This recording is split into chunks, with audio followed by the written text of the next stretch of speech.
Les invito, amados hermanos, a buscar en el Evangelio de Mateo, capítulo 14. Evangelio de Mateo, capítulo 14. Vamos a leer los versos del 22 al 33.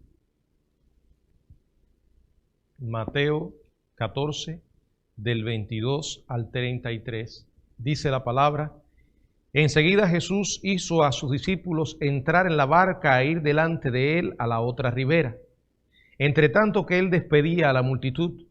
Despedida la multitud, subió al monte a orar aparte, y cuando llegó la noche estaba allí solo.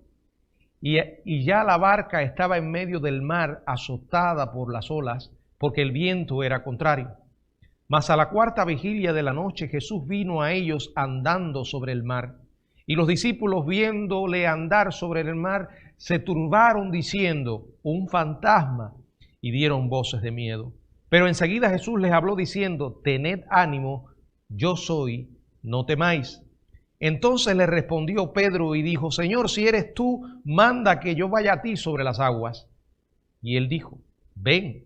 Y descendiendo Pedro de la barca, andaba sobre las aguas para ir a Jesús. Pero al ver el fuerte viento, tuvo miedo, y comenzando a hundirse, dio voces diciendo: Señor, sálvame.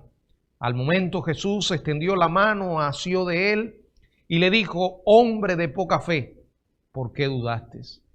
Y cuando ellos subieron en la barca, se calmó el viento. Entonces los que estaban en la barca vinieron y le adoraron, diciendo: verdaderamente eres Hijo de Dios. Padre, gracias por tu palabra bendita, Señor. Gracias porque es el medio a través del cual tú nos hablas. Estamos aquí reunidos para escuchar tu voz. Señor, danos luz para entender lo que tienes para nosotros en esta noche a través de este pasaje. Oramos en el nombre de Jesucristo, tomado Hijo. Amén. Bueno, hermanos, pueden sentarse. El estudio de esta noche, continuando con la serie de Mateo, lo hemos titulado Pruebas de la Deidad de Jesús. Qué importante es creer que Jesús es quien dijo que es. Mucha gente dice creer en Jesús, y cuando usted le pregunta qué creen acerca de Jesús, se sorprende de escuchar una variedad de opiniones que muchas veces son resultados de la imaginación humana, pero no de la revelación divina que Dios nos ha dado en su palabra. Jesucristo dijo: a menos que creáis que yo soy, en vuestros pecados moriréis.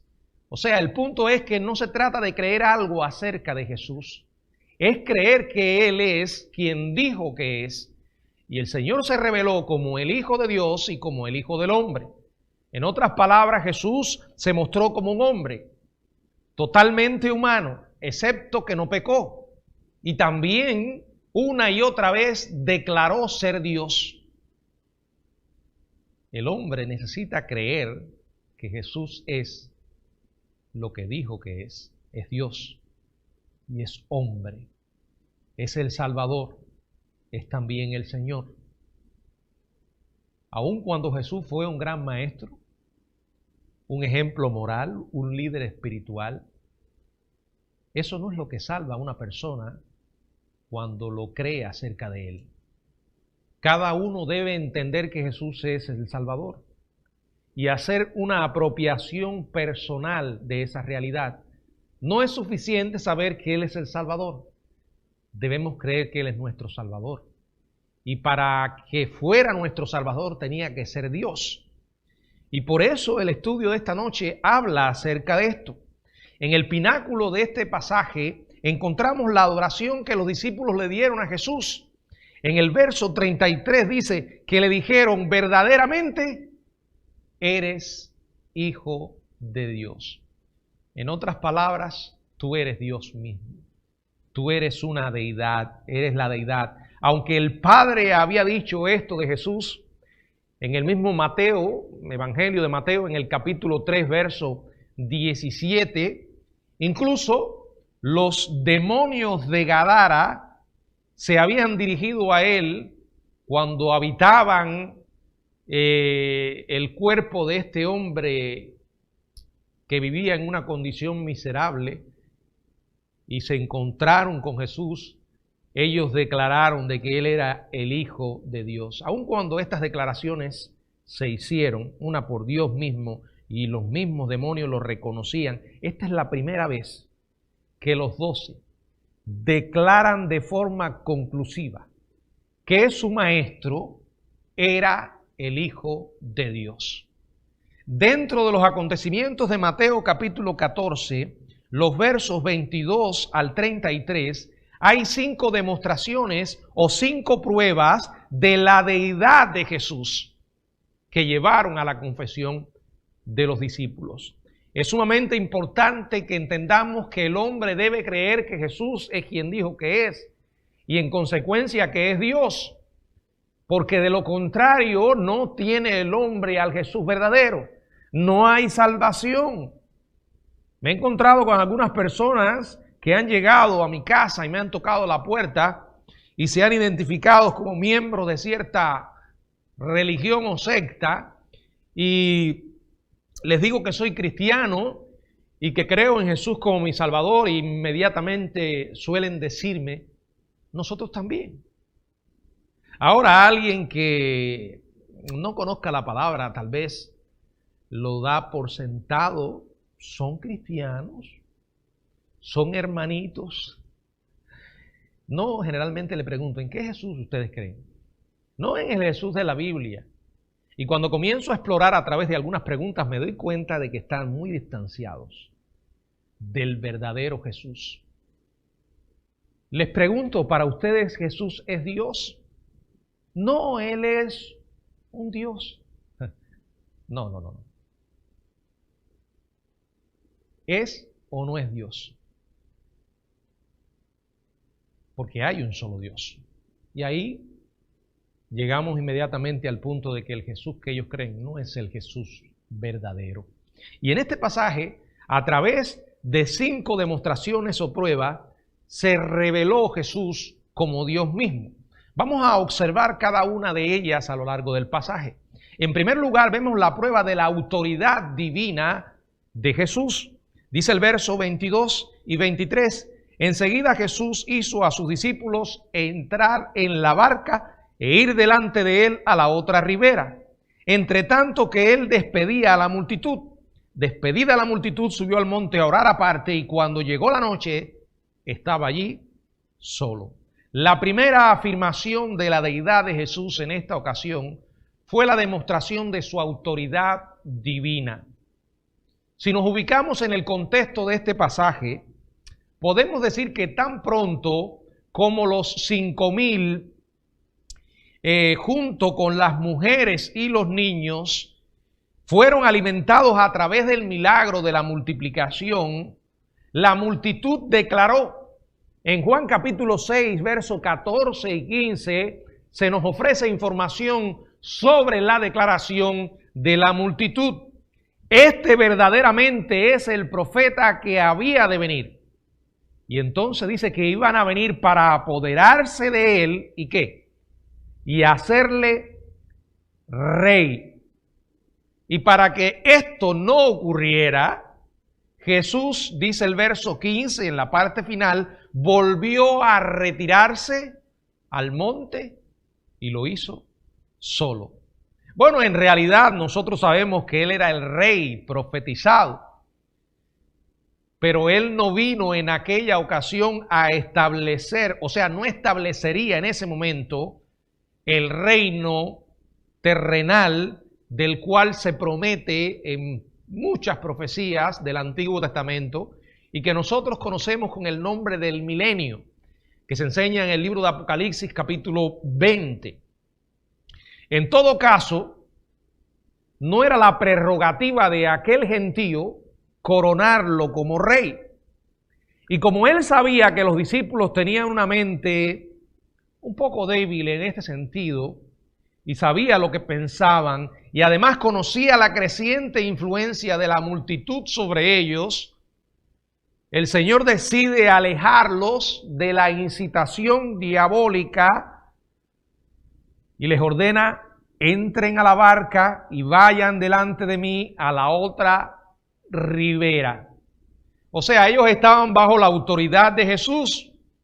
Él no tuvo que emplear fuerza sobrenatural para obligarlos a salir. Su palabra fue suficiente. Y es mérito de ellos que le obedecieron. Ahora Jesús también demuestra su autoridad divina sobre la multitud, porque a pesar de la gran cantidad, recuerden que dijimos que la Biblia llama esto la alimentación de los 5,000, pero la Biblia aclara que esto fue sin contar las mujeres y los niños, y que probablemente con las mujeres y con los niños sería una multitud de alrededor de 25,000 o más. Sin embargo, esta inmensa muchedumbre no pudo hacer que Jesús fuera contra el plan de su Padre. Él vino en obediencia a la voluntad de Dios y Él mantuvo esa obediencia a lo largo de todo su ministerio. Una y otra vez le recordaba a los discípulos, porque mi hora no ha llegado. Y esa hora se refería al tiempo en que tendría que morir. Como hemos dicho, Dios no solamente tiene su plan, sino que también tiene su tiempo. Y está obrando en ese tiempo. Jesús se sometió a la voluntad del Padre. Y después que Él envía a los discípulos hacia Capernaum, dice la Biblia que despide a la multitud, que probablemente estaba decidido, bueno, probablemente no, ya leímos en Juan 6, estaba decidida a convertirlo en rey a su manera, a su propia manera y para sus propios objetivos, y no pudieron lograrlo. Dice la palabra que despedida la multitud subió al monte a orar aparte. Qué increíble ejemplo. Y digo increíble porque cuando analizamos de lo que se trata o de quién se trata, nos sorprende. El Hijo de Dios, el propio Dios manifestado en carne, nuestro Señor y nuestro Salvador, nos da un ejemplo de dependencia absoluta de su Padre. ¿Y cómo lo hace? A través de la oración. ¿Nunca se ha puesto a pensar cuando lee esto en que Jesús, si Jesús llevó esta vida tan íntima con su Padre, de dependencia de Él, siendo quien era, cuánto más nosotros, hermanos? Por eso es que cada vez que leo esto en la Biblia me recuerda que tú y yo no podemos tener éxito en nuestra vida espiritual a menos que vivamos en esa misma dependencia que Jesús vivió con su Padre. En el momento en que se quedó solo, lo hizo para orar. Dice que cuando llegó la noche estaba allí solo. Tenía poco tiempo y el poco tiempo que tenía lo empleaba para orar. Inmediatamente después iría a donde estaban sus discípulos, los cuales estaban metidos en tremendo problema. Y cuando oscureció, dice la Biblia que estaba allí solo en el monte. ¿Nunca se ha preguntado qué oraba Jesús? ¿Qué le estaría realmente pidiendo a su Padre? Bueno, creo que todo giraba en torno a su misión, la misión salvadora. Pero no podemos olvidar nunca que para Él era una prioridad bien establecida el buscar a su Padre. Hermanos, ante las dificultades que tenemos hoy y las que nos puedan venir mañana, la única garantía que vamos a tener de permanecer de pie cuando todo a nuestro alrededor se derrumbe es que busquemos a nuestro Dios de verdad. En serio. Que nos dejemos de jugar y que recordemos que Dios está al alcance de una oración y que también su voz nos ha sido dejada en este precioso libro. Bueno, lo segundo que vemos, ya vimos la prueba de la autoridad divina sobre los discípulos, sobre la multitud. Y esto me hace recordar aquella ocasión cuando fueron a arrestar a Jesús en el huerto de Getsemaní. Y que preguntaron, y Él dijo, ¿se acuerdan? Yo soy. Y dice que inmediatamente aquellos que venían por Él se cayeron de espaldas ante el yo soy. el único y soberano Dios que visitó a la humanidad. En segundo lugar, la prueba del conocimiento divino de Jesús. Versos 24 y 25, ya la barca estaba en medio del mar, azotada por las olas, porque el viento era contrario.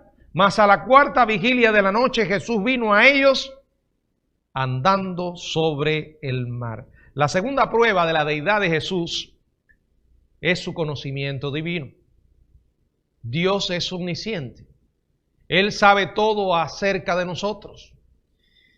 En obediencia al mandato que Él les dio, dice la palabra que los discípulos entraron en la barca y se dirigieron hacia la otra orilla del lago de Galilea. Sin embargo, poco después que partieran, se levantó una tormenta. Aquí dice la Biblia que un fuerte viento. Y se hallaban atrapados en medio del mar. Quiero que imaginen por un momento de qué magnitud era este viento o esta tormenta. Cuando los que estaban allí eran personas acostumbradas al mar y a estos cambios repentinos. No éramos tú y yo, eran ellos. Así que no era una tormentica pasajera. Dice la Biblia que la barca estaba azotada por las olas, porque el viento le era contrario. ¿Qué quiere decir que le era contrario? Que los alejaba más y más de su destino y los acercaba más y más al desastre. Ahora, ¿estaba al tanto Jesús de lo que ocurría con ellos? Indudablemente. Conocía la situación de ellos. Él sabía perfectamente que estaban en problemas. Es más, lo sabía antes de que llegara. Porque a nuestro Dios nunca le toma algo por sorpresa. Él no tuvo que salir corriendo de la oración para poder estar allí a tiempo y ayudarles. Tanto la tormenta como los discípulos estaban en las manos del Señor. Y Él sabía por adelantado lo que iba a hacer, porque nuestro Dios siempre sabe lo que hace. Nuestro Dios no improvisa, nunca es sorprendido. Dice la palabra que la cuarta vigilia de la noche era el horario o el tiempo en el que ocurría esto. O sea, un tiempo antes del amanecer. Lo que indica que los discípulos habían estado la mayor parte del tiempo batallando con esa tormenta. Y también nos da la idea de que el Señor esperó bastante tiempo antes de venir a ellos. ¿Esto nos recuerda a alguien o algo? Una experiencia similar. En Juan capítulo 11, ¿se acuerdan? La resurrección de Lázaro, cuando el Señor supo lo que había pasado con Lázaro, que estaba enfermo, y se demoró, y Lázaro murió. Él llegó, no en el tiempo que querían Marta y María que Él estuviera. Algo semejante nos pasa a nosotros cuando estamos en problemas. Primero nos sentimos frágiles, porque las tormentas que llegan a nuestra vida nos recuerdan cuán humanos somos y cuán incapaces somos de controlar lo que nos ocurre. Nos recuerdan cuánto necesitamos al Dios vivo. Y muchas veces queremos que venga y que intervenga ahora. Hazlo ahora. Sin embargo, Dios tiene su tiempo y tiene su momento. Ahora, lo que nos sostiene y nos alienta es saber que Él está al tanto de lo que nos está pasando. Los discípulos habían olvidado la propia garantía que Jesús les había dado de que su Padre estaba muy informado de las necesidades de sus hijos, aún antes que le pidamos. La Biblia dice en Mateo capítulo 6, verso 32, porque vuestro Padre, dice, pero vuestro Padre Celestial sabe que tenéis necesidad de todas estas cosas. Antes que tú y yo le pidamos a nuestro Dios que nos supla, ya Él sabe que tenemos esa necesidad. Y como dice la misma palabra de Dios en Mateo capítulo 10, verso 29 y verso 30, ¿no se venden 2 pajarillos por 1 cuarto? Con todo, ni uno de ellos cae a tierra sin vuestro Padre. Piénselo. El Señor está al tanto, muy al tanto de todo lo que ocurre en nuestro mundo. No es un Dios distante y desinformado. Todo lo sabe. Sabe lo que ocurre, como dice aquí la palabra del Señor, con los pajarillos. Un pajarillo que muere y Dios está al tanto. Y si te parece eso asombroso, dice el verso 30, pues aún vuestros cabellos están todos contados. Aquellos que tenemos poco cabello y aquellas, sobre todo las mujeres que tienen abundante. El Señor sabe todo acerca de nuestras vidas. Aquellas cosas que nos parecen a nosotros demasiado importantes y aquellas que nos parecen insignificantes. En lo único que ellos podían enfocarse en medio de la tormenta, ¿en qué era? En la tormenta. Y eso es algo que nos ocurre a nosotros exactamente igual. Cuando aparecen las tormentas, cuando estamos en problemas, no podemos hacer otra cosa que mirar a los problemas. Pero Jesús no los había olvidado. Y llegó a ellos. Dice la Biblia que lo hizo de una manera extraordinaria, andando sobre el mar. O sea, Él utilizó el sufrimiento, la adversidad, como el sendero para ir a ellos. Aquí hay una revelación de Dios para nosotros. Es en el sufrimiento donde Dios se nos hace mucho más real. Porque es ahí cuando tú y yo llegamos a buscar a Dios como nunca antes lo habíamos hecho. Alguien decía que Dios nos grita en el dolor. Desgraciadamente, cuando Dios nos habla en otras circunstancias, tenemos la tendencia a no oírlo. Tenemos la tendencia a ser indiferentes. He ahí uno de los grandes propósitos del sufrimiento y la adversidad en nuestra vida. Ellos estaban en problemas, sus vidas estaban siendo amenazadas.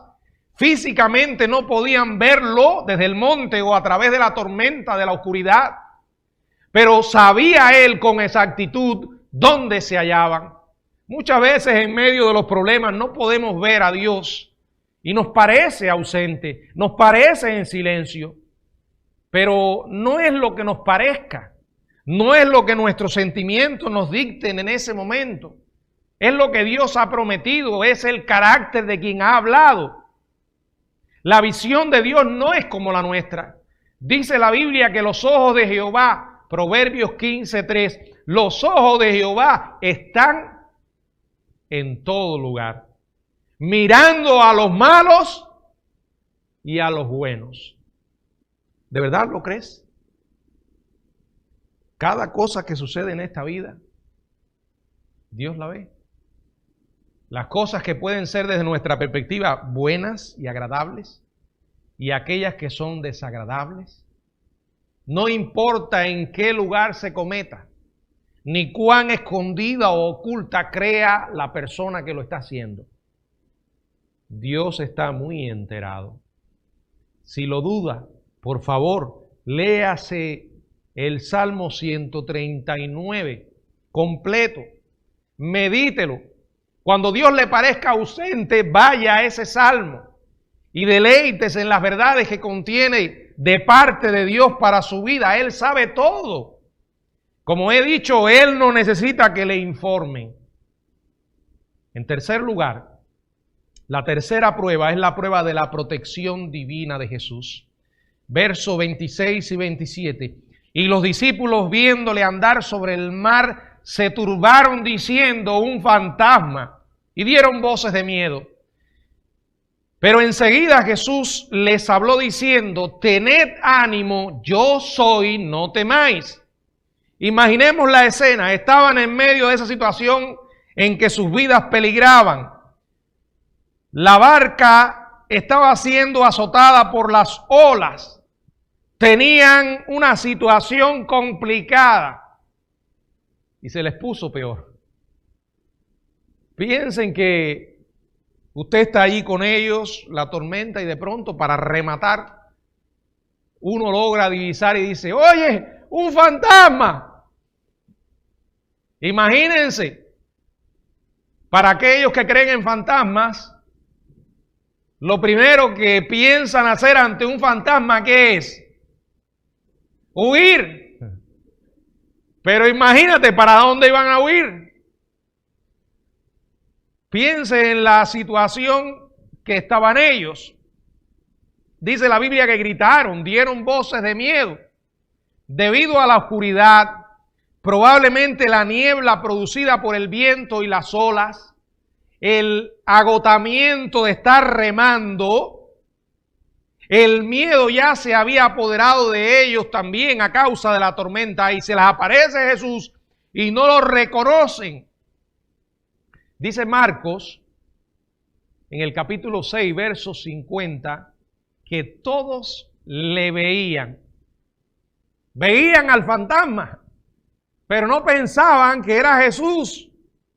Y el miedo se les convirtió al instante en espanto, al contemplar que la forma que ellos creyeron que era un fantasma había aparecido para aumentar el tormento. Y lo único que pudieron hacer era gritar. Aunque Jesús estaba probando la fe de ellos, Él los conocía como nos conoce a nosotros. Se acuerda de nuestra condición, dice la Biblia. Se acuerda de que somos polvo. Él vio la flaqueza humana y entonces les calma y les dice: tengan ánimo, yo soy, no temáis. El yo soy que disipa todos nuestros temores. Porque es el yo soy que nos recuerda quién está con nosotros. Es el yo soy que nos recuerda que nuestro Dios es todopoderoso y que es suficiente para velar por nuestras vidas sin importar lo que nos esté ocurriendo. Miren, a pesar de la ferocidad de los vientos, a pesar de las inquietas y turbulentas olas que azotaban la barca, a pesar de que sus mentes estaban llenas de pánico, al instante reconocieron la voz del Maestro. No tienes que ir a un cuarto en privado y ponerte a decir: Señor, háblame. Señor, mira lo que está pasando. Yo no entiendo por qué ocurre esto en mi vida. Señor, necesito que me hables. Manda un ángel. Yo creo que la respuesta del Señor a oraciones como esta es siempre la misma. Abre la Biblia. Lee lo que tengo para ti. ¿Quieres que Dios te hable? Lee su palabra. Y antes de hacerlo, ora y di: Señor, háblame. Tú conoces mi necesidad. Tú estás muy al tanto de lo que estoy atravesando. Sabes cuántas preguntas tengo. Sabes cuán desalentado me siento, cuán triste. Señor, háblame. Y créanme que el Señor nos hablará. Vamos a escuchar la voz del Maestro. Hermanos, si yo puedo darle un consejo con todo mi corazón, es el consejo que siempre le doy. Aférrese a la palabra. Vivimos en tiempos difíciles. Y voy a decir esto que siempre digo y lo seguiré diciendo. No están difíciles. Se van a poner más difíciles. Y de la única manera que tú y yo podemos vivir una fe victoriosa es aferrándonos a la palabra. Yo sé que probablemente usted no esté estudiando la Biblia como debe hacerlo. Este es un buen tiempo para hacerlo. Algunos esperan a que se desate la tormenta para entonces buscar de Dios. Algunos esperan tener el agua al cuello o al borde de los labios, ya casi sintiéndola, para entonces, Señor, ayúdame. Es el momento. Nunca nos encontramos en un lugar donde Cristo no pueda encontrarnos. Y ninguna tormenta es tan severa que Él no pueda calmar. Jesús ha prometido estar con nosotros, protegernos, cuidarnos. Por eso, mis amados hermanos, es tan contradictorio dejarnos dominar por el miedo. Yo no estoy diciendo que no sintamos miedo. Todos tenemos temor. De alguna manera hay ciertas cosas que nos producen más temor. Podríamos hacer una lista inmensa. El punto no es temer. El punto es dejarnos dominar por el miedo. Lo mejor es pensar en quién está de nuestra parte. Lo que ha dicho. Algunos creyentes se olvidan de que la vida a menudo es tormentosa y dolorosa. Con frecuencia se muestra siniestra y dolorosa. Algunos cristianos llegan a sufrir más que otros, pero todos padecemos de alguna manera y en algún momento. Pero no hay tormenta que podamos decir que sea tan grave, tan tenebrosa, que nos expongamos al peligro más allá del cuidado de nuestro Padre Celestial. A lo mejor me estás escuchando, me estás mirando y estás en medio de una tormenta. Sientes que te vas a morir. Jesús está contigo. Y si Él está con nosotros, esto es suficiente. Miren, en cuarto lugar, la prueba del amor divino. Verso 28 al 31. Entonces Pedro le respondió y dijo: Señor, si eres tú, manda que yo vaya a ti sobre las aguas. Y él dijo: ven. Y descendiendo Pedro de la barca andaba sobre las aguas para ir a Jesús. Pero al ver el fuerte viento tuvo miedo y comenzó a hundirse y dio voces diciendo: Señor, sálvame. Al momento Jesús, extendiendo la mano, asió de él y le dijo: hombre de poca fe, ¿por qué dudaste? Pedro, el tremendo Pedro, aquel Pedro que sus palabras eran más rápidas que sus pensamientos, aquel hombre sanguíneo e impetuoso que metía tantas veces la pata.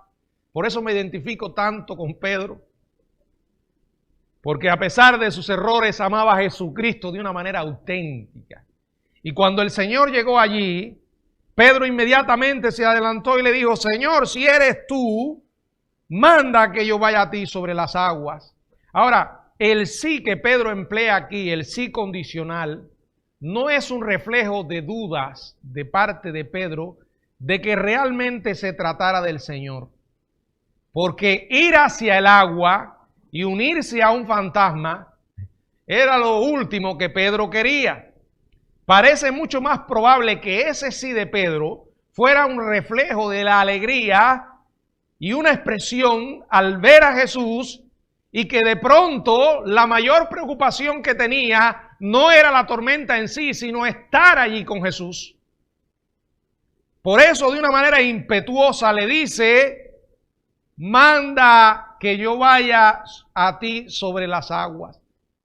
Piensen, si él no estaba realmente seguro de que aquel era Jesús, no habría hecho esa petición. ¿Entienden lo que les digo? Es contradictorio. Sin embargo, el Señor le dice que ven. Y para Pedro eso fue suficiente. Que Jesús le dijera a Pedro ven fue un acto de amor. Aunque Pedro era sincero, no comprendió la realidad o la extremidad de lo que estaba deseando hacer. ¿qué habrías hecho tú en el lugar de Pedro? Muchas veces creemos que el Señor nos dé más información. Creo que a lo mejor un simple ven no habría sido suficiente. Señor, pero ¿estás seguro? Señor, ¿no habría una manera de que pudieras crear una especie de caminito por aquí para yo llegar a donde estás tú? Porque me estás diciendo bien, pero Señor, ahí está el agua. Pero piensen, muchas veces somos muy duros con Pedro, que se hundió en el medio del agua. Primero, tome en cuenta que para él un simple ven fue suficiente. Ahora, él no consideró solamente lo que le dijo, sino quién era aquel que le dijo ven.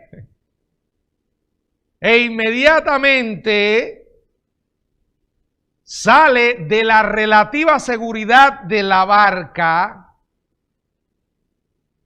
y comenzó, dice la palabra, que comenzó a andar. Obedeció en fe. A eso yo lo llamo andar en fe. Sin embargo, ese andar de fe se vio estorbado. Y la razón fue por la que fue estorbado, porque en un punto Pedro concentró su atención, dice la Biblia, en el fuerte viento y tuvo miedo. ¿Lo quieren más claro? ¿No se dan cuenta de lo que Dios nos está diciendo aquí? Aquí está la razón para nuestros temores. Aquí está la razón por la que el miedo a veces nos controla. Aquí está la razón por la que el pánico llega a nuestra vida y nos hace una miseria. Porque el punto es que nos fijamos en el fuerte viento. El fuerte viento de las enfermedades, el fuerte viento de las carencias económicas, el fuerte viento del virus llamado COVID, el fuerte viento de la convulsión política en la que hoy vivimos, el fuerte viento de los problemas familiares. Si usted hace lo que hizo Pedro, le va a pasar exactamente lo mismo. ¿No? Tenemos que reconocer la realidad que nos rodea. Y cuando hay una dificultad, no es un llamado a meter la cabeza en la arena como hacen la avestruz, ¿no? Aquí el punto es tomar una decisión en quién vamos a confiar, dónde vamos a dejar nuestra mirada. Podemos mirar temporalmente a lo que nos ocurre, pero ¿dónde vamos a elegir enfocar nuestra atención? Si enfocamos nuestra atención en las dificultades, en los problemas, vamos a sentir miedo.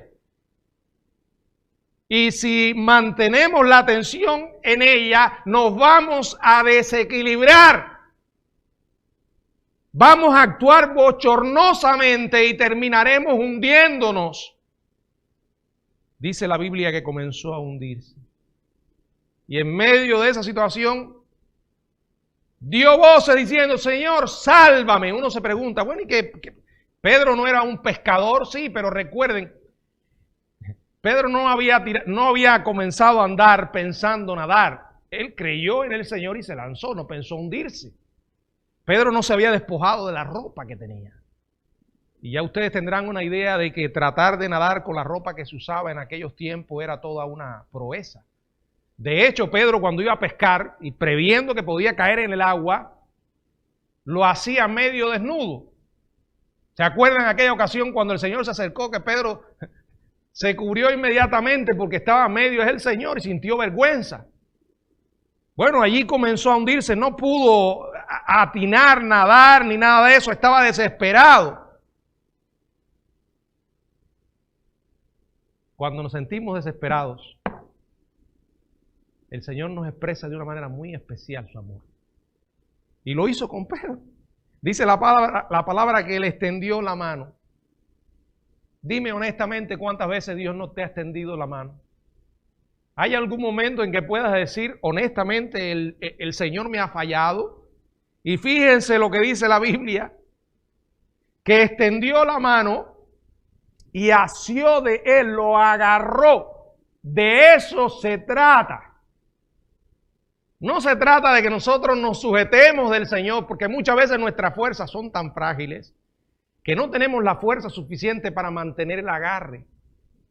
Hay que decir, Señor, sujétame tú, no me dejes caer. Juan capítulo 10 nos recuerda cuán poderosa es la mano de Jesús, porque nadie, dice él, te puede arrebatar de su mano.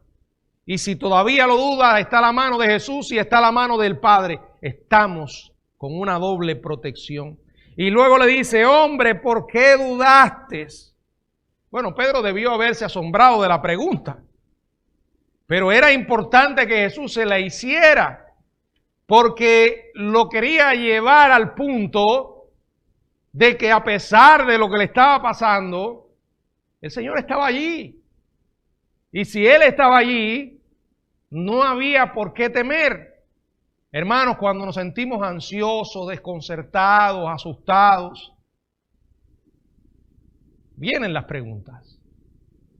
Y el diablo nos tienta a que nos preguntemos por qué nos pasó esto a nosotros si somos hijos de Dios.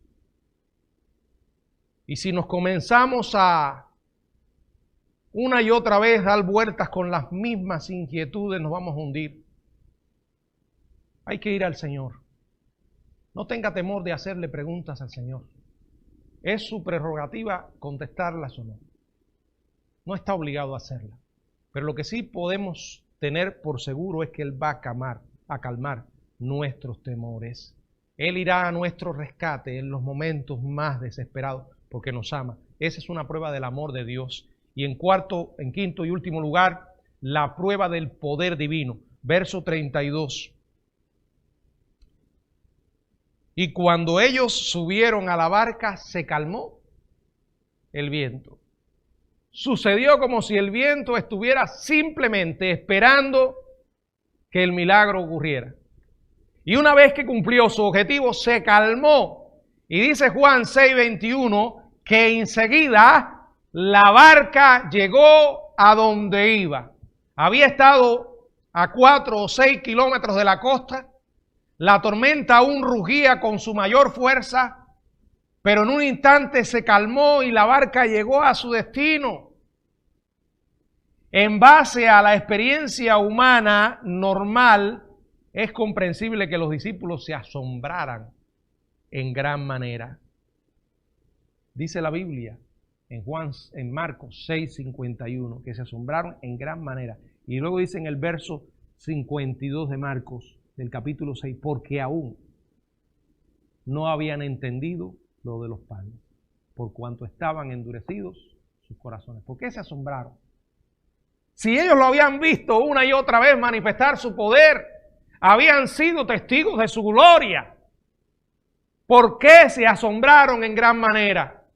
Bueno, claramente dice la Biblia, no habían entendido lo de los panes, no habían entendido el poder que tenía Jesús. Muchas veces nos pasa lo mismo. ¿Y saben por qué? La respuesta está en el mismo verso 52 de Marcos 6. Porque nuestros corazones están endurecidos. Esa es la razón por la que a veces el Señor no nos parece más real.